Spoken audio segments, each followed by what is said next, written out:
થાય ક્લેશનું કોઈ કારણ હોતું નથી. એ ત્રણેયમાં પણ સ્ત્રી માટે જેટલો રક્તપાત થયો છે તેટલો બીજા કોઈ માટે થયો નથી. એક સ્ત્રીના કારણે ભાઈઓમાં પરસ્પર વૈમનસ્ય ન થાય તે માટે દેવર્ષિ નારદજીની આજ્ઞાથી પાંડવોએ નિયમ બનાવ્યો કે દરેક ભાઈએ 2 મહિના 12 દિવસના ક્રમથી દ્રૌપદીની પાસે રહે, અને જ્યારે એક ભાઈ એકાંતમાં દ્રૌપદીની પાસે હોય અને બીજો ત્યાં તેને જોઈ લે તો તેણે 12 વર્ષ વનમાં રહેવું પડશે. એકવાર રાત્રિના સમયે એક બ્રાહ્મણની ગાયો ચોર લોકો ચોરી લીધીને તે પોકાર કરતો રાજમહેલ પાસે આવ્યો. તે કહી રહ્યો હતો, રાજા પ્રજા પાસેથી તેની આવકનો 6ઠ્ઠો ભાગ લઈને પણ રક્ષા કરતા નથી, તે પાપી છે. અર્જુન બ્રાહ્મણને આશ્વાસન આપીને શસ્ત્ર લેવા અંદર ગયા, અને જ્યાં તે ધનુષ્ય વગેરે હતા ત્યાં યુધિષ્ઠિર દ્રૌપદીની સાથે એકાંતમાં સ્થિત હતા, અને એક બાજુ બ્રાહ્મણના ગોધનની રક્ષાનો પ્રશ્ન હતો.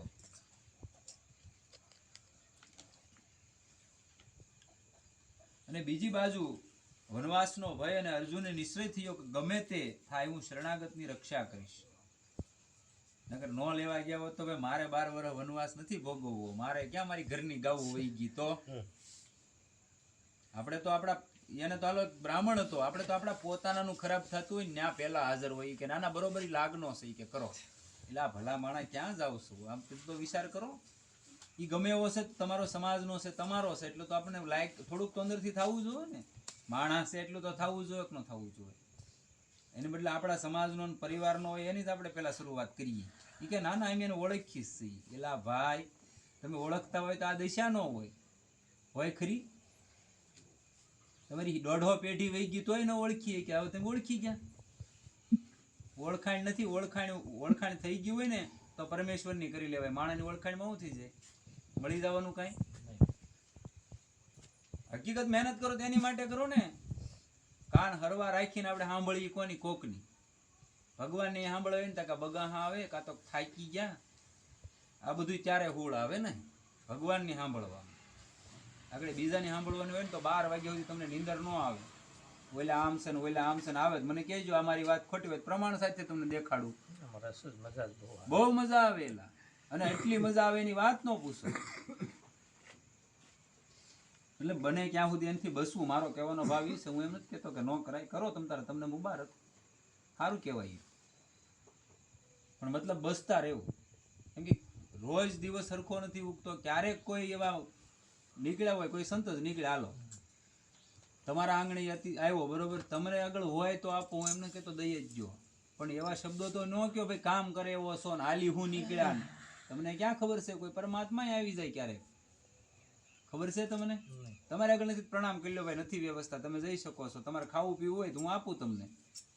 ઈ તો તમારા દરવાજે બેહારો, માલિકા તો ન લઈ જાઓ. તમારા દરવાજે ખાવા પીવાનું આપી દો, પણ કટુ વસનો તો ન કયો. એ તમારો કોઈ અધિકાર નથી કહેવાનો.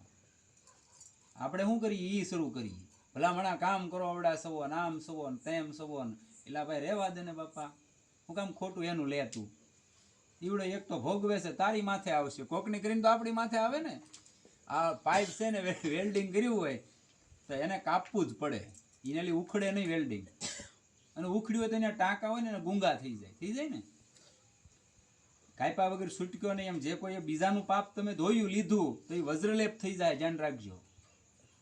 ભોગવ્યા વગર છૂટક્યો નહીં થાય. એમાં કોઈ ખાસ કોઈ મહાપુરુષ છે એની તો ખોદણી આમ તેમ થઈ ગઈ એટલે વજ્રલેપ થાય.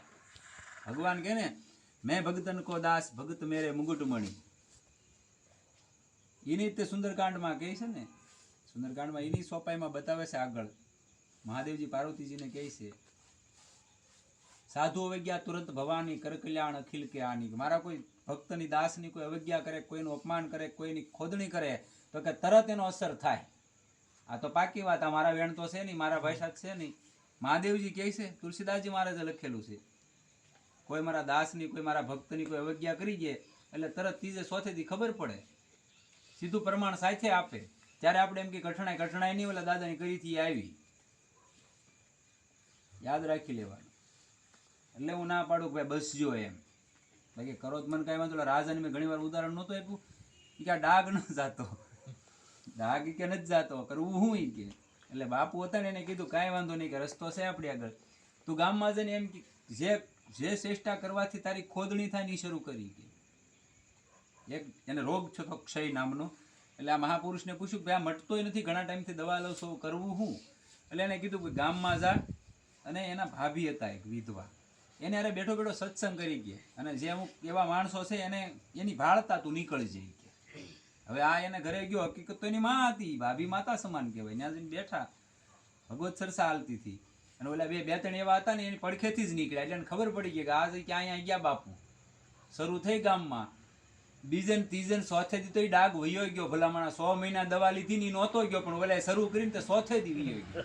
એટલે એટલી કૃપા છે આ.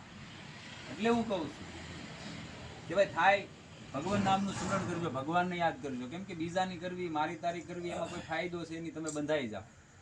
અને જો જેટલા ભગવાનના નામ જપ થાય એનાથી છુટકારો છે. આ તો પાકી વાત છે. રામ રામ, કૃષ્ણ કૃષ્ણ, શિવ શિવ, હરિ હરિ, જે નામ તમને વાલું લાગતું હોય, પ્રિય લાગતું હોય, તમારા મનને ગમતું હોય, નામનો જપ કરો. જ્યાં સમય છે ત્યાં ઓલો આમ ને ઓલા આમ ને શું કામ કરો? બસો આ જિંદગી, આ શરીર મળ્યું એ માટે તો મળ્યું નથી.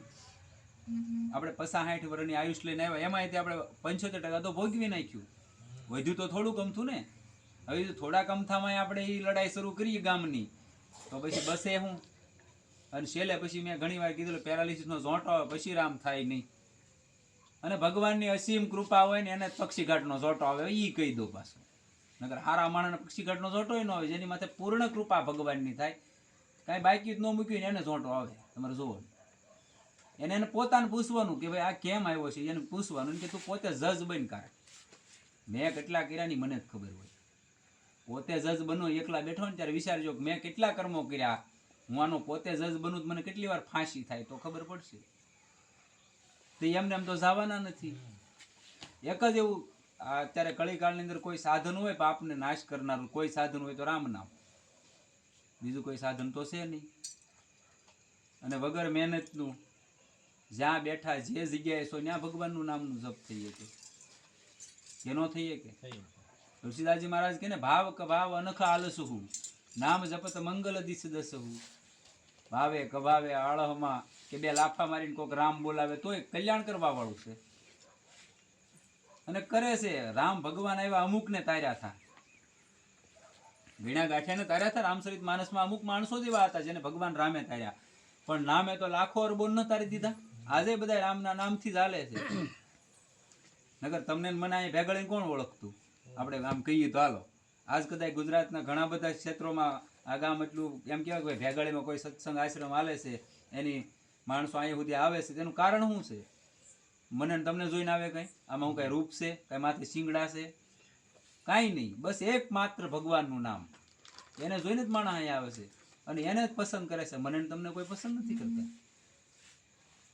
બાકી આપણે બજારમાં નીકળ્યા તમને ખબર છે ને, હોવા ન આપે કોઈ, એ આપણે થઈ આપે ખરા, પણ એના નામનો પ્રભાવ છે.